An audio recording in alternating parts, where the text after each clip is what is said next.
இங்கு மானம் நாணம் பெண்களுக்கு ஆடை அல்லவோ, அதுக்கு எப்படித்தான் இருக்க வேணும் பொம்பளை.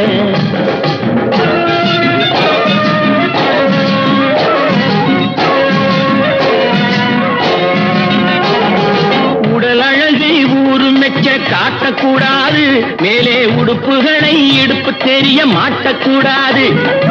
உடல் அழகை ஊரு மெச்ச காட்டக்கூடாது, மேலே உடுப்புகளை இடுப்பு தெரிய மாட்டக்கூடாது.